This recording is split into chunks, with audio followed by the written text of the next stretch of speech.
Welcome to My Long Island TV. From Manhasset to Montauk, we've traveled our communities to bring you the following events. I'm your host, Waldo Cabrera. My Long Island TV starts now.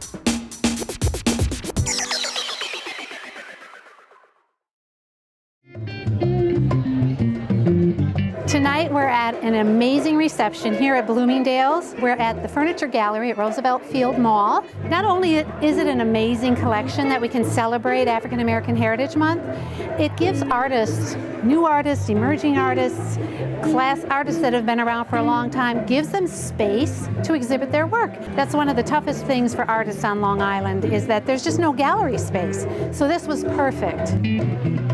We're just thrilled to celebrate Black History Month and bring it to life in our stores through this beautiful art, celebrating local communities and diverse talents on Long Island. It's part of our DNA, and we're just thrilled to put some of this wonderful art together with our furniture. It just really elevates everything in the store, so it's a great exhibit, and we hope everybody comes out and sees it. I grew up in a very small village in southwest Mauritania.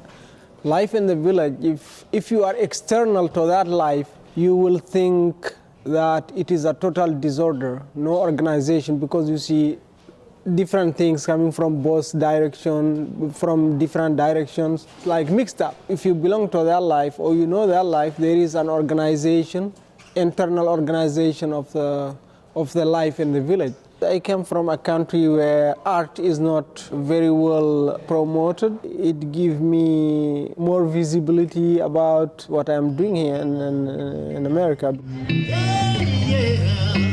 I'm a reflection of my art because it's everything that's near and dear to me, as opposed to pretentiously putting together something just for display purposes. This is really for my enjoyment, and I'm able to share it with others. It's all photographic work, and then through digital enhancement, I've worked on making it so the rendering is not literal. And when you look at the image, it's almost as if you're looking at the heart and soul from the inside out. Well, it's a wonderful opportunity. And because this is Black History Month, it makes it even more relevant because I'm able to share some of the stories that I've been able to record, telling a bit of our history during this time period.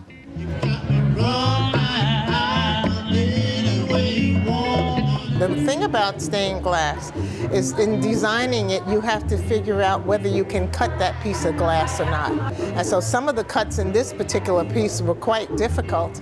And some of the cuts I had to change the way where I split it. I was on a trip to Brazil, and there was a lady on the trip with me that every day she would come down with a different hairstyle. I asked if I could take her picture. I couldn't remember what her name was. Some years before that, I had been on a trip to Nigeria, and they had this renaming ceremony, and they named me Queen More Me. So that's why I named the piece Queen More Me. You got me doing what you want, what you want me to do. Well, as a kid in elementary school, I used to work for the little newspaper we had. And I would draw the cartoons for it and so forth. And I sort of got involved in the art that way. My art represents those things that are around us. And I do things that relate to people. I think it was 1970 I did something that related to Biafra. And I do abstracts and I do some realistic art. And I enjoy it. I really enjoy it. We're also selling paintings here, and Bloomingdales does not take one penny from the artist. So we really encourage everyone to come and look, see the beautiful furniture here, and also the amazing work.